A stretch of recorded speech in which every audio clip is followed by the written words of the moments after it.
This place feels kinda... yeah, a lot like where I live. Cozy and familiar. Definitely the kind of place where you can have a proper rest and really relax. At first I was worried I wouldn't be able to get to sleep without my normal bed, or that I... well, anyway, turns out I was worrying for nothing.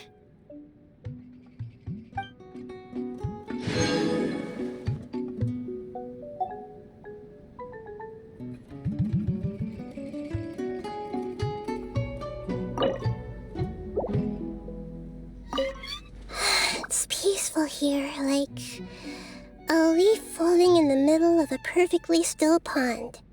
Let me be a little firefly taking a rest on that leaf. When night falls, all the stars in the sky will adorn your dreams. I hope you have sweet dreams tonight.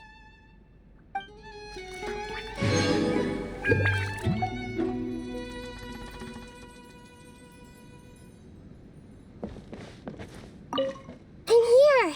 Do you have a new story for me? I'll trade you some candied agelenok nuts. I made them myself. May I start with a question? Do you really enjoy collecting things? Sometimes you remind me of a sumpter beast, plodding along with a big pack full of materials and supplies. I'm quite curious. You already have more than enough resources to last a lifetime. So why do you keep bringing everything with you? And why do you still collect even more during your travels? Yes, I thought so. Okay, that makes sense. People do sometimes act irrationally for the sake of pursuing their interests. Like the forest boar that fell in love with a shroomkin. It changed its own form just to ensure the shroomkin's survival. In the end, they were eaten together as a delicacy. But that's besides the point. I don't feel one way or another about collecting, but since it's something you enjoy, I'd like to join in and see what it's like. I want to travel across this vast land with you, experience everything you enjoy, and do all the things you do. Will you indulge my curiosity? And will you accept my request?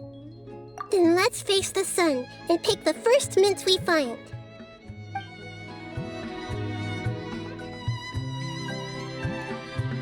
I'm here! Do you have a new story for me? I'll trade you some candied agelenok nuts.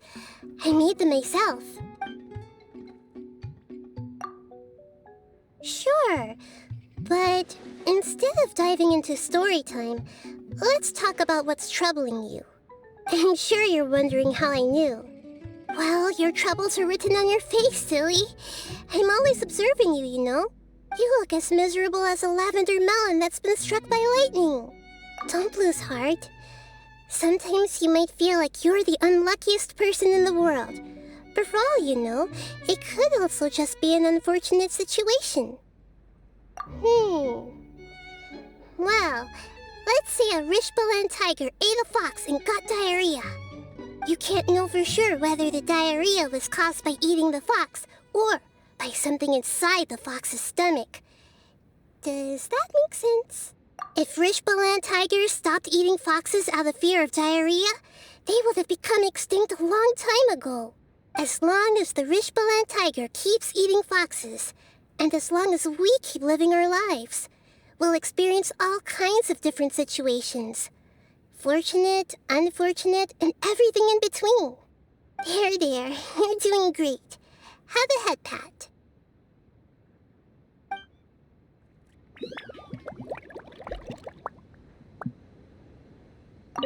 I'm here!